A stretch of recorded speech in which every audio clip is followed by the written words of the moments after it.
Sono Daniela Davini e in ERG mi occupo di project management in ambito ICT. Stimolare il confronto intergenerazionale, promuovere esempi femminili di sviluppo personale e professionale, aiutare le studentesse e gli studenti a costruirsi il proprio futuro. Questo è il programma Sistema Scuola Impresa di ELIS, nel quale le role model di ERG condividono nelle scuole la loro esperienza di laureate in discipline STEM.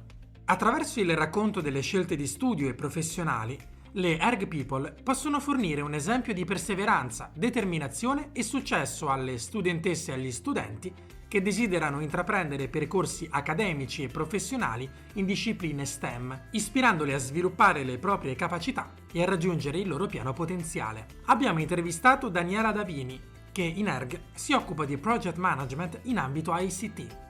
In ERG all'interno del gruppo ICT mi occupo principalmente di tutto ciò che riguarda il monitoraggio e il telecontrollo degli asset eolici e solari di tutto il Parco Italia, in particolare quindi anche del telecontrollo e delle gestioni alle compliance richieste dal grid operator, in questo caso in Italia Terna. La passione di Daniela nel campo delle rinnovabili viene da molto lontano. Il mio interesse in questo campo nasce nel 2006. Strano ma vero, ero ancora lontana dall'essere un dipendente ERG. Ebbi l'incontro con questo gigante buono, ovvero sia una turbina eolica, nello Jutland danese. All'epoca lavoravo in una multinazionale delle telecomunicazioni e ho dovuto rimanere in quelle zone per diverse settimane. Quindi lì ho potuto davvero notare da vicino, avere proprio un approccio con le prime turbine eoliche di quei periodi. Era rimasto un sogno nel cassetto, infatti per ulteriori altri anni ho proseguito a lavorare per la multinazionale e solo nel 2013, quando ho deciso di cambiare il mio percorso professionale, non ho appena avuto la possibilità di fare un colloquio in ERG e quindi di sapere all'interno del colloquio che mi sarei occupata delle turbine eoliche, il mio sogno, diciamo così, si è portato a conclusione. Un percorso, quello di Daniela, che l'ha vista affrontare numerose sfide, sia in campo professionale che accademico. Allora, tante sono le sfide, ovviamente la vita è una sfida di per sé.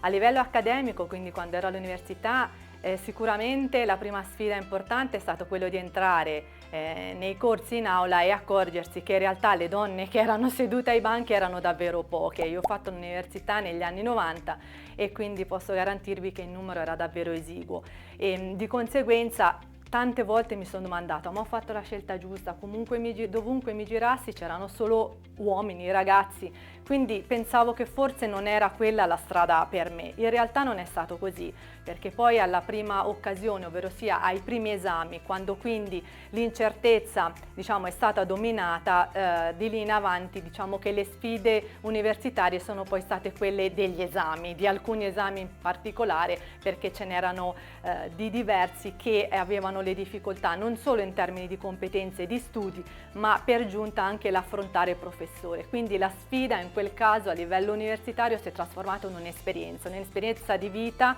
a come riuscire a gestire anche situazioni difficili, ovvero sia il professore non proprio tanto alla mano. A livello lavorativo le sfide sì, anche lì sono tante. Il mio tipo di lavoro presuppone che le sfide siano quotidiane, perché oltre a fare project management in ambito ICT mi occupo anche come ICT specialist di andare a risolvere le problematiche laddove si presentino sia sugli impianti eolici che sugli impianti solari e vi garantisco che le sfide sono quotidiane, quindi è una sfida, ma va bene così, la gioco volentieri. Qual è stato un progetto a cui hai lavorato e di cui sei particolarmente orgogliosa? Bella domanda, perché anche qua i progetti a cui ho partecipato in prima persona come project manager piuttosto che come parte del team sono davvero tanti. In questi 10 anni di ERG ho avuto la possibilità di seguire davvero tanti progetti, però se ne devo scegliere uno in particolare, secondo me è quello che ha portato l'asset solare acquistato da ERG nel 2018 in un nuovo sistema di monitoraggio. Partimmo a settembre del 2019 con il kick-off e il progetto si sarebbe dovuto concludere ad aprile 2020. Come sapete, ahimè, nel 9 marzo del 2020 c'è stata la drammatica situazione sociale del Covid, quindi oltre alla sfida di per sé del progetto che ci vedeva partecipi di una cosa molto sfidante in termini di documentazione che non c'era, il sistema di monitoraggio era nuovo, noi colleghi ERG eravamo ancora poco maturi in ambito solare perché era il 2019 e ERG aveva acquistati gli asset nel 2018, diciamo che già di per sé il progetto partiva con difficoltà. A marzo, quindi, quando si è presentato il periodo del Covid, ovviamente gli impatti li conosciamo tutti, sia a livello sociale che inevitabilmente anche a livello lavorativo.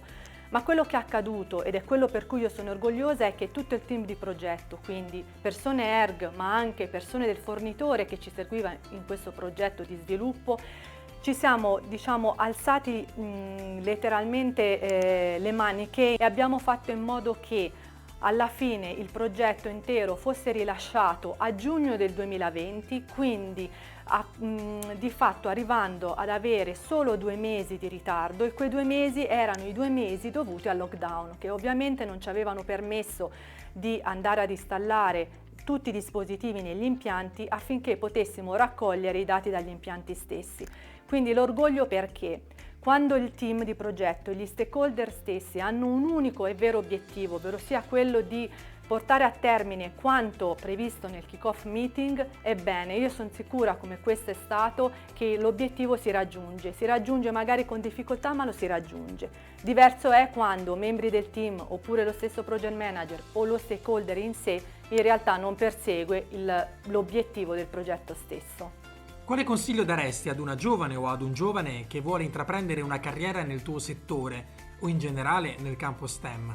ERG mi sta dando la possibilità, insieme al progetto ELIS, di essere una role model in questo senso, e quindi io ho la possibilità di andare nelle scuole medie e verso le ragazzine di quell'età poter esprimere loro quello che io penso, ovvero sia di pensare in grande per il loro futuro e di essere protagoniste loro per il loro futuro, di non aver paura ad affrontare discipline STEM, quindi scientifico-matematiche e ingegneristiche, perché con l'impegno, con comunque devozione e la volontà di fare le cose si è certi che si può raggiungere i propri obiettivi. Quindi insieme ad ELIS stiamo facendo da portavoce a questo, perché ahimè io pensavo agli anni 90 che fossero ancora gli anni dove le donne non accedevano a discipline STEM. In realtà oggi scopro che questa realtà è ancora vera. Quindi io in piccolo, nel mio contributo, spero davvero di poter esprimere verso queste ragazzine il concetto appunto di pensare in grande per il loro futuro, di non fermarsi, di procedere secondo quello a cui loro aspirano in termini personali e lavorativi. E questo ERG in primis ed ELIS con il loro progetto me lo sta garantendo, quindi io riesco a fare questo nelle scuole.